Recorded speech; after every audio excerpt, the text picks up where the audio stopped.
bañ naa dootuñu nangu kenn jaay nu réew mi bañ naa déet réew mi bañ naa déedéet dootuñu fi nangu buumu jaam réew mi bañ naa dootuñu nangu kenn noot ñu réew mi bañ naa déet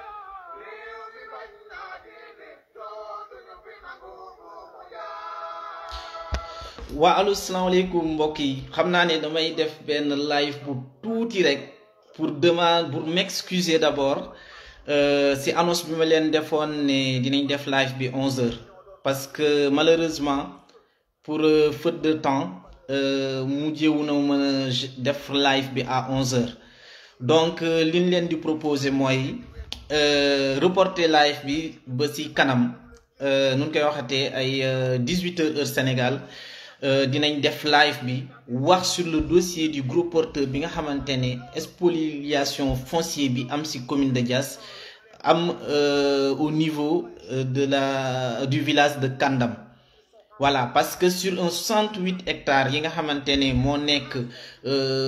moomeelu askan bi danoo gis des gens yoo xamante ne en complicité du ministre en complicité du directeur de Descos de Mbour avec le ministre Aliou Sow et peut-être on est en train de vérifier ça en complicité de la mairie parce que bu nekkee dafa am un arrêté autorisant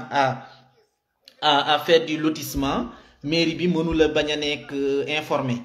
donc en vue de tous ces éléments moo tax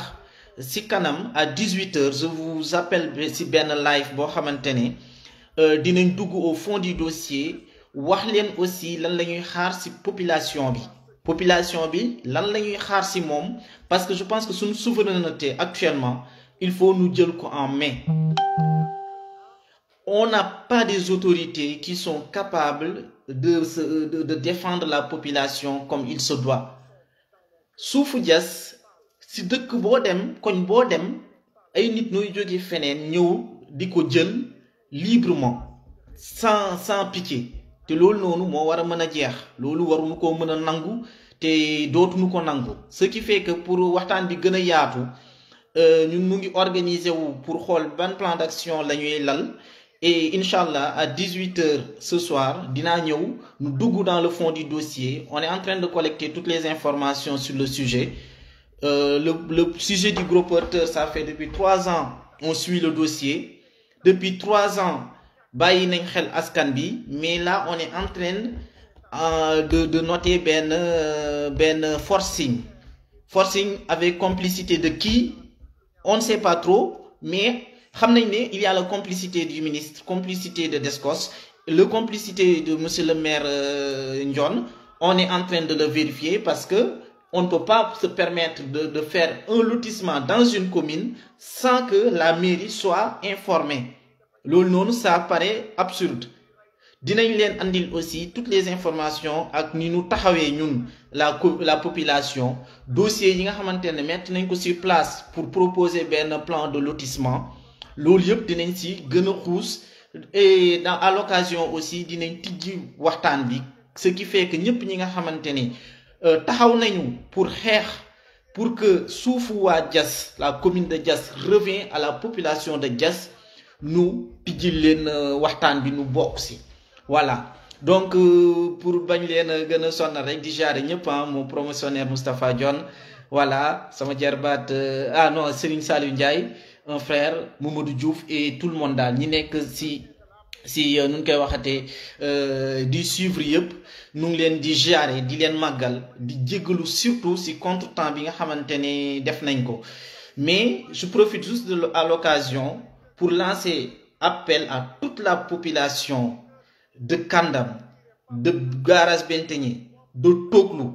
et des alentours de Diass de manière générale à venir soutenir les frères pour que nous mën a protéger suuf si nga xamante ne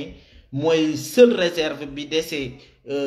dëkk Kandam pour mu mën fa implanter les infrastructures yu nu manqué parce que boo leen di xool Kandam dafa nekk village boo xamante ne moo gën a accueillir du monde dans la commune de Diass booy xool instant yi Kandam ak Toglu amatul frontière Kàndam ak mbir jam tëju na benn voilà Kàndam ak Tooklu Wolof foofu yàgg na tëju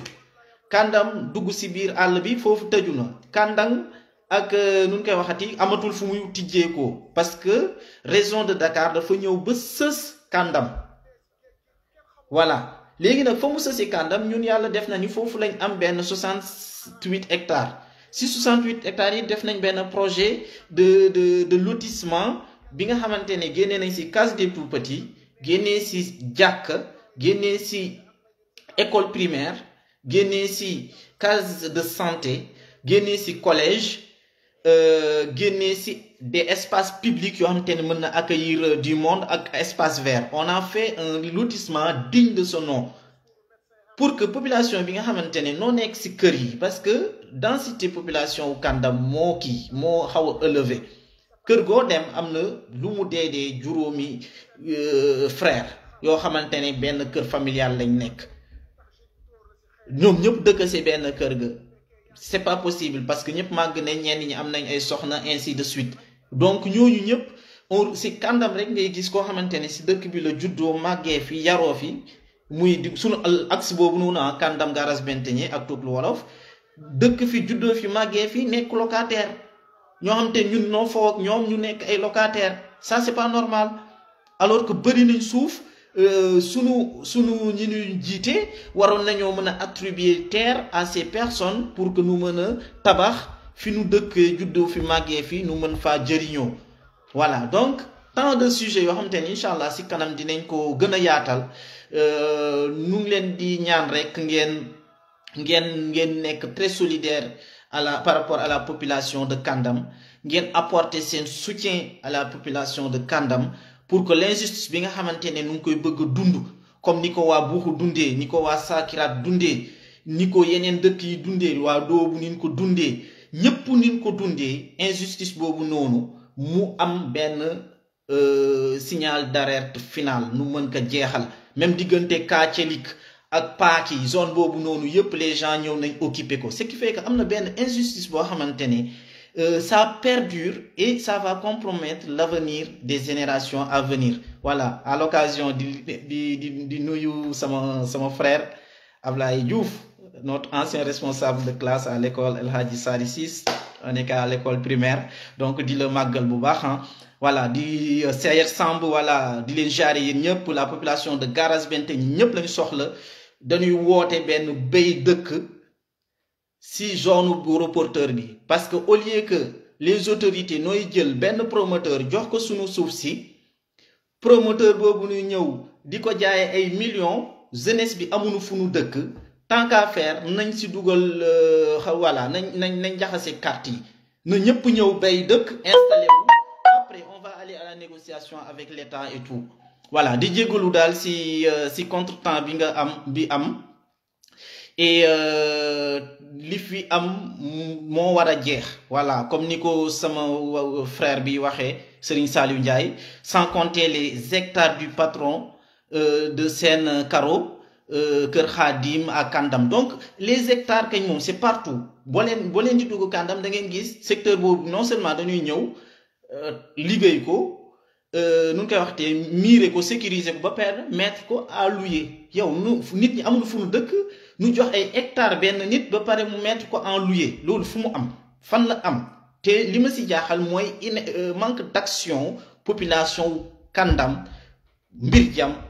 Garas Benteñe ku si nekk dafa toog mel ni yoonam nekku si mais c'est l'avenir de vos enfants qui est en jeu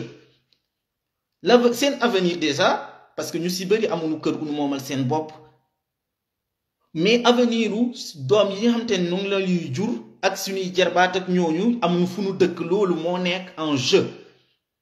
des infrastructures publiques amuñu ko commune de Diass ni ñu ko gisee yépp zone boobu rek lañ mën a am stade de foot boo xamante ne c'est digne de son nom parce que c'est une zone boo xamante ne c'est plat et c'est mën nañ fa def facilement mën nañ ko aménager te suuf si neex naa liggéey et j'en passe donc tous ces projets de développement yi commune de Diass war a mën a am foofu rek lañ ko war a mën a amee voilà donc daal xam naa ne dama leen di jox rendez-vous si kanam et incha allah à 18h dinaa def benn live boo xam te ne dinañ si gën a waxtaan ñun ñëpp ban comportement lañ war a mën a am pour sécuriser sunu village yi parce que quand on le fait pas ce ne sont pas nos autorités locales qui le font parce que yàgg nañ fi defuñu ko. On a toujours constaté que ce sont les poignées de personnes qui profitent de la ressource bi ñëpp bokk, ce qui est anormal, ce qui est inadmissible et ce qu'on ne doit plus laisser faire. Voilà, on ne doit plus se laisser faire, c'est pas normal. Voilà, nous on a tenté d'être légaliste jusqu'à maintenant. Lépp lu nu loi bi jox droit jox nu ko si lañ nekkoon. On a fait des courriers aux différents ministères, aux gouverneurs, aux préfets, aux différents maires. On a exposé notre projet de société. On a fait une assemblée générale du village. Le village a exprimé tout ce qui lui manque comme infrastructure publique. Loolu yëpp lañ documenté def ko si lettre yu mat documenté ko produire benn maquette benn projet de lotissement pour le village def lépp loo xamante ni moom lañu war a def comme des personnes civilisées. Descos ça fait depuis bientôt 2 ans moo nekkoon suñu allié principal nañu li ngeen di def noonu nga war a def population bi moo yelloo bërëb ba donc koo leen fa gis mu ñëw woo leen nu dàq ko mais si le même Descos toog ba tey ji ñëw naan day couvrir kenn koo xamante ne am na benn autorisation de lotir venant peut-être d'un arrêté du ministre pour encamparer zone bi nga xamante ne fa la population bi war a dëkk ce qui est purement inadmissible. Voilà donc je pense que xam ngeen sujet bi c'est le gros porteur bi nga xamante ni des tierces personnes noo ngi bëgg a jóge feneen encamparer ko sur la population bi nga xamante ni noo fa dëkk yelloo fa. Je vous rappelle suñu zone boobu noonu amut arrêt de bus amut garage clando te yooyu yëpp si zone boobu lañ ko mën a def donc li nu manqué yëpp loo xamante ne mooy tax dëkkuwaay doon benn dëkkuwaay bu xamante ne c'est respectable boo xamante nit ñi bu ñu ñëwee dinañ la fa naw fekk parce que am nga infrastructure publique yëpp foofu lañ ko mën a def donc vraiment boo leen déggee woote bi nga xamante ne le collectif de Kandam di si woo tous les autres collectifs de toute la commune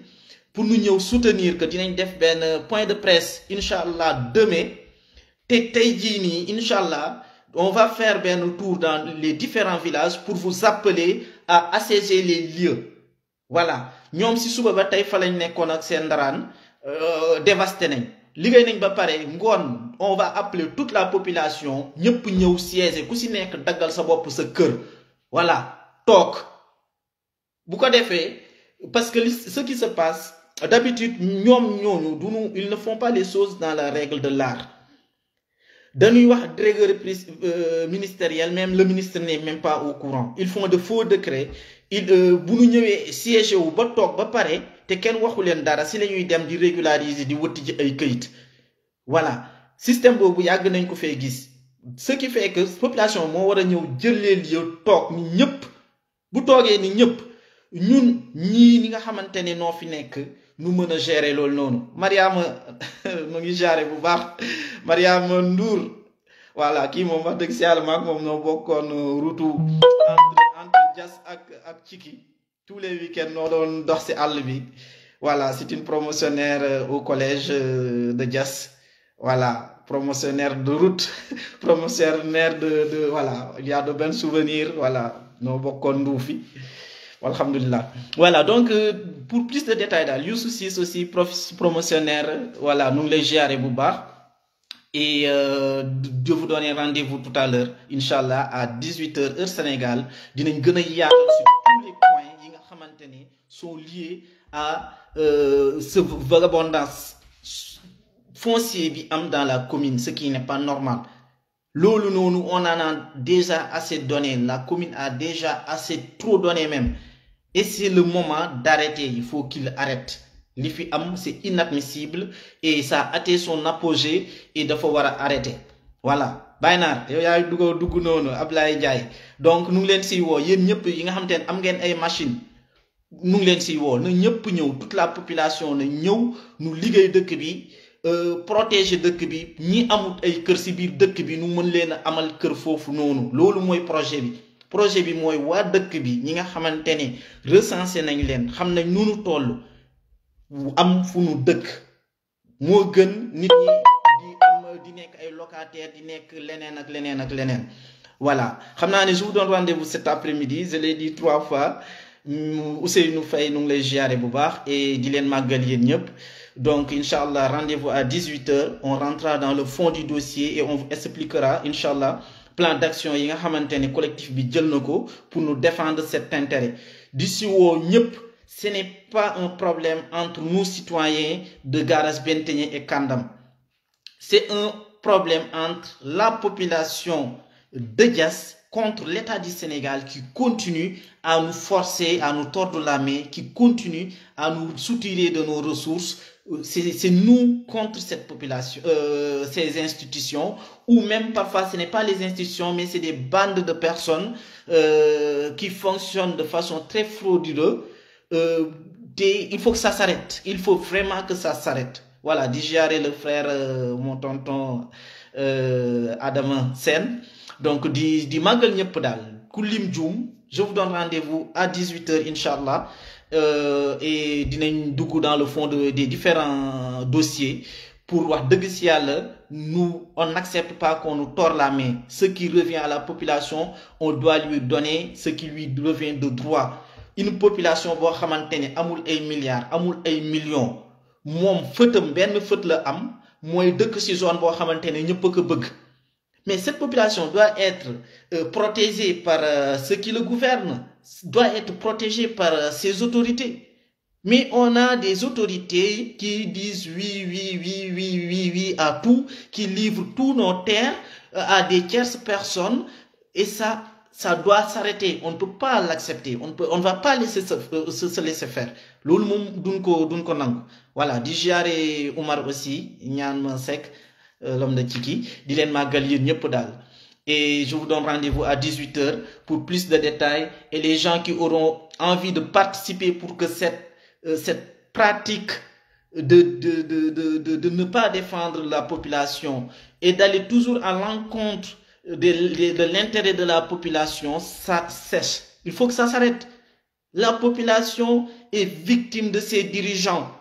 La commune de Diass est victime de ses dirigeants parce que ce qui se passe jusqu'à maintenant, on avait l'espoir que ça devrait s'arrêter. Mais si on se retrouve à quelques mois d'une nouvelle équipe, à retrouver des hectares partir entre des mains de tierces personnes, ça c'est inadmissible. Voilà, voilà, c'est-à-dire dafa am lo xamantene nit mënu ko nangu. Li nga xamantene ñun ñëpp noko mom. Nuy xool muy génn sunu loxo di dem si diggante loxo ñetti nit ñooñu jël ko jaay ko ñeneeni nit ñooñu bu ñu ñëwee installer lu ñu bëgg installer si biir defar nu fa ay bar duñ si mën dara defar nu fa ay discothèque duñ fa mën dara lépp loo xamante ne mën na yàq sunu tenue population duñ si mën dara parce que on est victime de notre proximité avec Dakar on est victime de toutes ces installations nationales qui sont venues dans la commune. Ce qui fait que li yak sunu jikko yi buñ ko sétané ça va venir des gens yo xamantene ils se sont installés ici té ñoo xamantene yor nañ seeni kayit yor lepp duñu mën dara ci ñom ils vont nous changer notre pratique ils vont changer tout ce que on nous a légué jusqu'à maintenant parce que voilà donc tay ji c'est encore la commune de Diass qui ont ma pause. Donc, affaire aussi, c'est la def. Je suis même pas allé manger. J'ai préféré faire ce petit live pour continuer à éveiller nos chers compatriotes sénégalais. Parce qu'il faut qu'on défende notre patrie. Diass, c'est notre patrie. On n'a pas ailleurs. On n'a nulle part où aller. Donc, voilà, Ansou, Inch'Allah, à 18h. Parce que là, je vais reprendre. J'ai fait télétravail aujourd'hui. À 14h, je reprends. Donc, à 18h, heure Sénégal, je vous donne rendez-vous. Inch'Allah, nous participer sur cette discussion. Et je vous apporterai d'autres éléments sur le dossier